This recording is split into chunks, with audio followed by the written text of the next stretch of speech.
ይህንን የፈለገ ፊዚሻን አይመልሳል። እንደው ጀግና እለዋለሁ፣ ጭራዬን እሸልመዋለሁ ይምጣና ማለት ነው። እውነት እስኪ ካለ ማለት ነው። እስኪ ካለ የቅንድብ ፀጉር ለምንድን የማያድገው? ፀጉር ይመገባል አይመገብም? ምንድን ነው የሚመገበው? ደም ይመገባል። ታዲያ ከተመገበ ይሄኛው አንሶት ነው ምግብ፣ ይሄኛው ያድጋል። ይሄ ለምንድን የማያድገው? እኮ አይናችን እንዳይሸፍነው። ትክክል፣ አይናችን እንዳይሸፍነው። ግን እንዴት አለማደግ ቻለ ነው ጥያቄ። ኔቸር ነው የሚለው ሳይንስ፣ የሳይንስ መደበቂያው ኔቸር።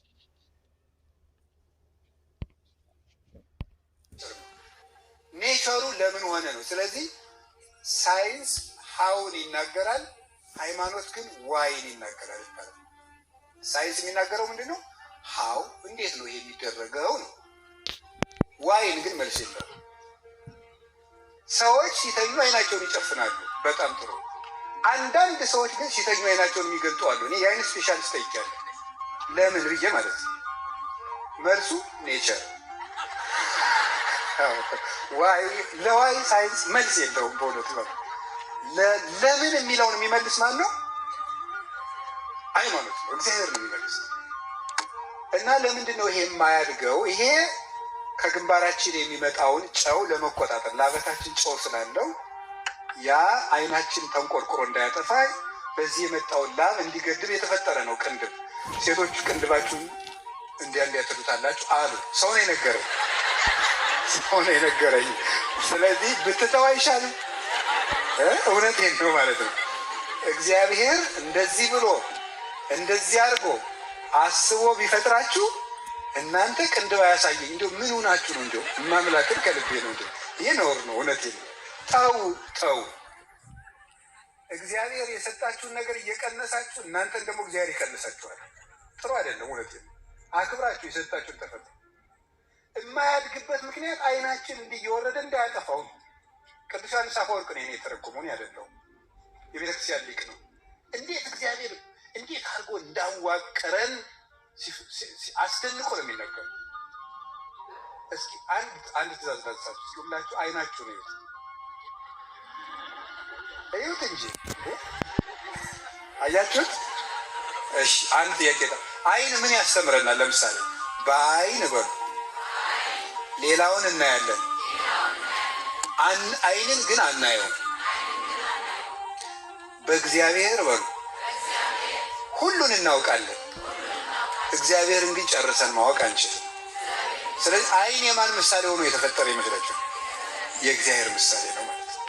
የእግዚአብሔር ምሳሌ አድርጎ ነው እግዚአብሔር የፈጠረ። እንዲሁ ህዋሳቶቻችን እንዴት ተስማምተው እንደሚኖሩ ቅዱስ ጳውሎስ እንዲህ ይላል፣ አይን ለምሳሌ ብትኮራ ይላል መኖር ትችላለች። አይን ለምሳሌ እያንዳንድህ እኮ ብትለውን ህዋሳትን ነው። ጅብ ሲመጣ እኮ በቀደም ሮጣ ያመለጥከው እኔ አይችልም። አሁን እነግር አለን ትላላችሁ እንጂ እኔ ባየሁት ጅብ ነው የሮጣችሁት። የበላችሁት እንዳያንቃችሁ እኮ እኔ ነኝ ያየሁላችሁ ብትል፣ እስኪ ብቻሽን ወጥተሽ ተቀመጭና አንዱ አፍርጦ ሲጥልሽ ተመልከች ነው አይደለም? የምር እኮ ነው። ቅዱስ ጳውሎስ እኮ ነው የሚለው፣ መጽሐፍ ቅዱስ እኮ ነው። ማምላክን አይደለሁም። እስቲ አይን ብቻዋን ትቀመጥ፣ አፍርጦ ይጥላታል። ደግሞስ ሁሉም አይን ቢሆን ኑሮ በምን ልንሰማ ኑሯል? እግራችን ሁሉ አይን ቢሆን ኑሮ እንዴት እንደምንውል አስባችኋል? እንኳን ጫማ በቃ ልብሳችን ሁሉ እየወጋው ስናለቅስ ቀኑን ሙሉ መዋላችን። እግዚአብሔር ግን እንዴት እንደፈጠረ ልብ በሉ። አይንን በቦታው እንዲሁም ቅዱስ ጳውሎስ ሁሉ በስርዓት ተጋጥሟል። አይን እግር ላይ ቢገጥመው ኑሮ ብላችሁ እስኪ ያስቡ። አያችሁ እግዚአብሔር እንዴት አድርጎ እንዳገጥም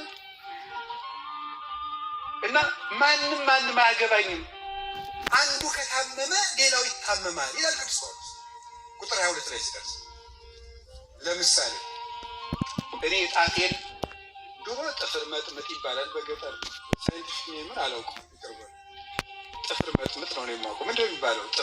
ጥፍር የሚያወልቅ በሽታ የሚጨቀል። አሁን እሷ ብትታመም ጭንቅላት ወይም አይምሮ አይን ያገባኝ የታመመው ጥፍር ነው። እዚያው እንደ ፍጥርጥራቸው ለሚለኛ ገርሰ ቢል ለምሳሌ የእግር ጣት ነው የታመመች፣ እኔ ምን አገባኝ ቢል በጣም ጥሩ። ጥፍር ይታመማል። ጥፍር ሲታመም ሜሴጅ ትራንስሚተርስ አሉ፣ ሴሎች አሉ፣ ወደ ጭንቅላት መልእክት የሚያደርሱ ማለት ነው። መልእክት ያመጣሉ። ከዛ ነርቭ ሰላም አስከባሪ ነው፣ ጣልቃ ይገባል።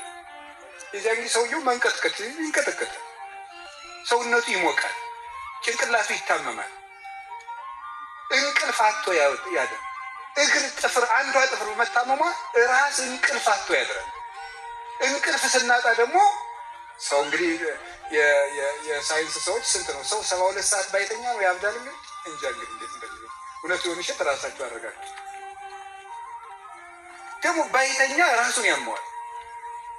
ስለዚህ የጥፍር መታመም ሁሉም መተባበር አለበት። ምን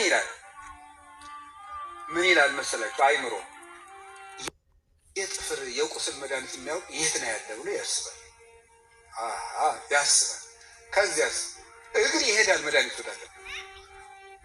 አፍ ምን ያደርጋል? ጥፍሬ ነው ወይ ብሎ ይነገራል።